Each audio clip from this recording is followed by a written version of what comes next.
You never think it's going to be you. The guy sitting in his car with hands glued to the steering wheel, trying to make sense of the reality he's been avoiding for months. But that was me, Elliot Morris, 38, systems analyst, homeowner, husband, and fool. It started the day the hallway lights kept flickering. They'd blink on and off, as if signaling some hidden Morse code. My wife, Meredith, called me at work, exasperated. "Can you just call someone already?" she snapped. "You're great with computers, Elle, but I swear the light bulbs are mocking us."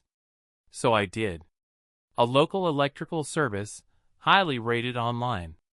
They sent someone out the next day. He showed up around noon. I was still home, grabbing a quick lunch before heading back to the office. His name was Ryan. Late 20s, lean with that rugged scruff, boots already stained with the day's work.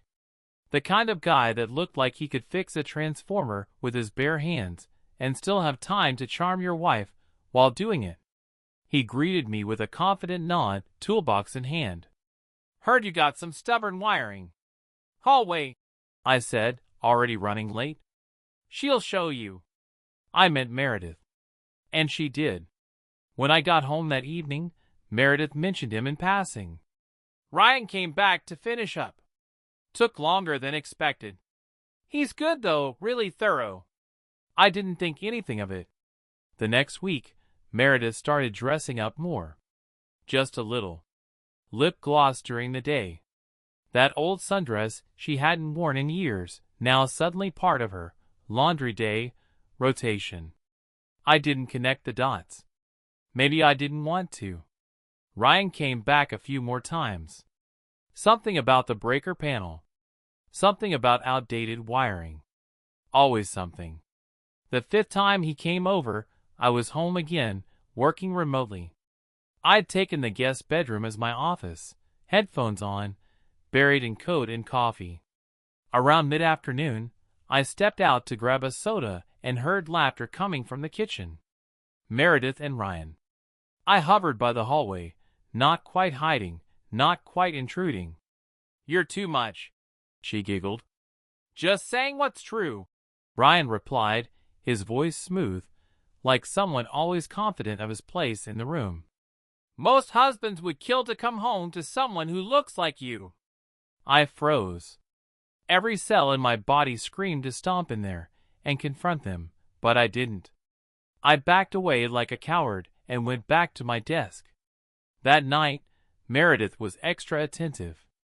"Want me to make that chicken thing you like? With a lemon?" I nodded, forcing a smile. I couldn't taste a thing.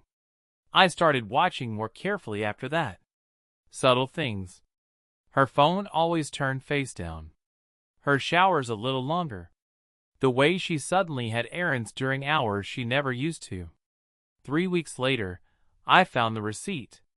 Folded and tucked in the kitchen junk drawer. 2 glasses of wine. 1 steak. 1 vegan pasta. 1 motel room, charged to Meredith's card, dated the same night she'd told me she was at a work seminar. My lungs emptied.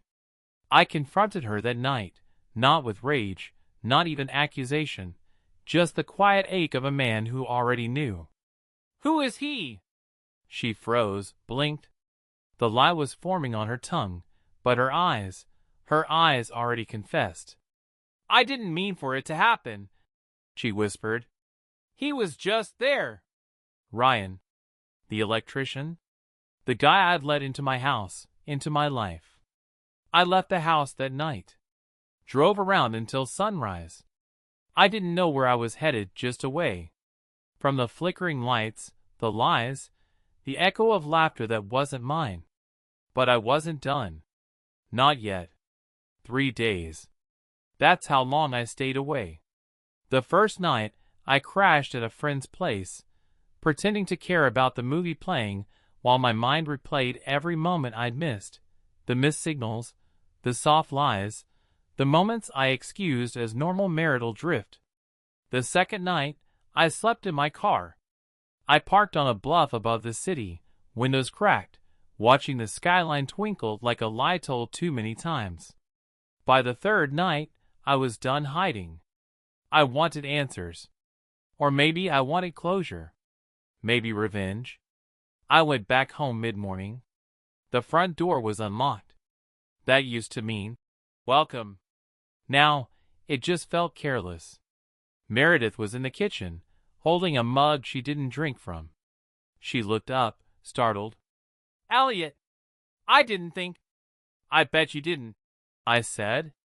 My voice surprised even me. Flat, cold, like it belonged to someone else. She set the mug down slowly. I'm so sorry. I didn't expect it to go that far. To go that far, I repeated. Like a trip you accidentally booked. She winced. It started with a switchboard. He came by again to fix the outdoor lights, and we just connected. Is that what they call it now? I asked. Silence. No denial this time. No rehearsed justification. I was lonely, she whispered. I stared at her. I was right here. Her eyes welled up, and I almost felt bad. But then I remembered the motel receipt. The hidden texts I found when I dug into our shared phone account. The photo he sent her that she saved under a fake app. I need you to leave, I said. She blinked. What? I'm not going anywhere. This is my home. You made your bed in a cheap motel.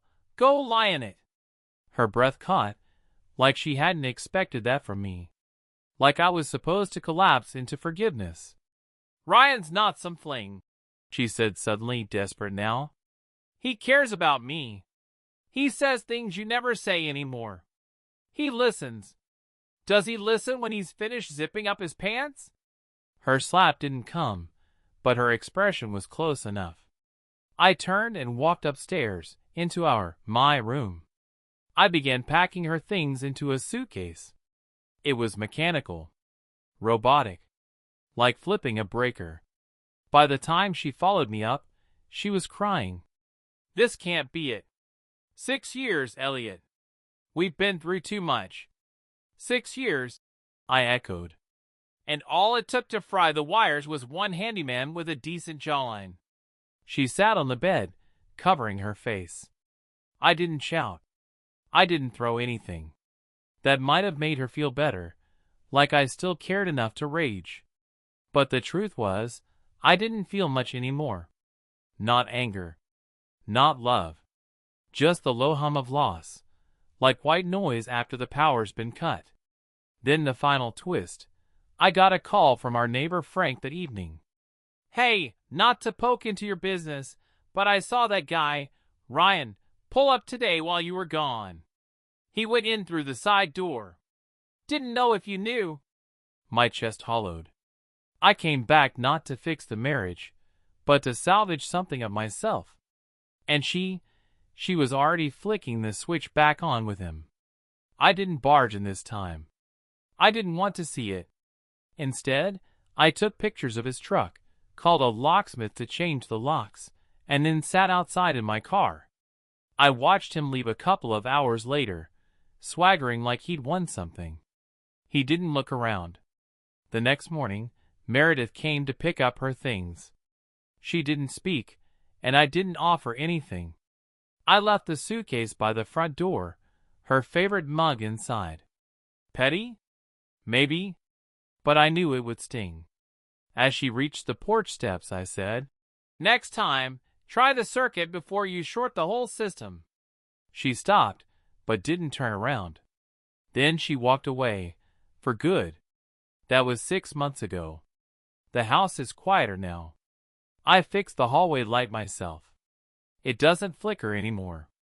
Sometimes, I wonder if Ryan ever came back to fix her. But deep down, I know that switch was never mine to flip. And I've learned, some people don't need repair. They need replacement.